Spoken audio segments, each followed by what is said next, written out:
இன்ஸ்டாகிராம்ல உங்களுக்கு message notification மட்டும் வந்து வரணும். வேற எந்த ஒரு நோட்டிபிகேஷனும் உங்களுக்கு வரக்கூடாது அப்படின்னு நினைச்சீங்க அப்படின்னா, அதற்கு ஒரு ஆப்ஷன் பார்த்தீங்கன்னா இன்ஸ்டாகிராம்ல இருக்குது. அதை பத்தி தான் இந்த வீடியோ நம்ம வந்து பார்க்க போறோம். அந்த ஒரு ஆப்ஷன் நீங்க எனபிள் பண்ணிட்டீங்க அப்படின்னா, உங்களுக்கு இன்ஸ்டாகிராம்ல மெசேஜ் நோட்டிபிகேஷன் மட்டும் தான் வந்து வரும்.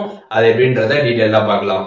இன்ஸ்டாகிராம் ஆப் வந்து ஓப்பன் பண்ணிடுங்க. ஆப் ஓப்பன் பண்ணிட்டு ப்ரொஃபைல் பேஜ் போயிடுங்க. ப்ரொஃபைல் பேஜ் போயிட்டு சைடில் இருக்கக்கூடிய த்ரீ லைன்ஸ் பட்டனை கிளிக் பண்ணிடுங்க. அதை கிளிக் பண்ணிட்டு அதில் நோட்டிஃபிகேஷன்ஸ் அப்படின்ற ஒரு ஆப்ஷன் பார்த்தீங்கன்னா வந்து கொடுத்துருப்பாங்க. அந்த ஆப்ஷன் கிளிக் பண்ணிட்டு அதில் மெசேஜ் ஒன்லி அப்படின்ற மாதிரி ஒரு ஆப்ஷன் இருக்கும். அந்த ஆப்ஷனை கிளிக் பண்ணி நீங்கள் வந்து ஆன் பண்ணிடுங்க. இதை நீங்கள் ஆன் பண்ணிட்டீங்க அப்படின்னா இன்ஸ்டாகிராமில் இனிமேட்டு உங்களுக்கு மெசேஜ் நோட்டிஃபிகேஷன்ஸ் மட்டும்தான் பார்த்தீங்கன்னா வந்து வரும்.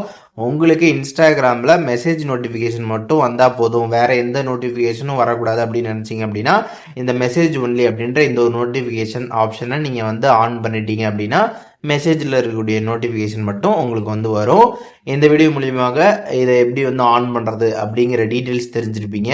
இதில் எதுவும் டவுட் இருந்துச்சு அப்படின்னா கமெண்ட்ஸில் மென்ஷன் பண்ணுங்கள், நான் எல்லாருக்குமே ரிப்ளை பண்ணுறேன்.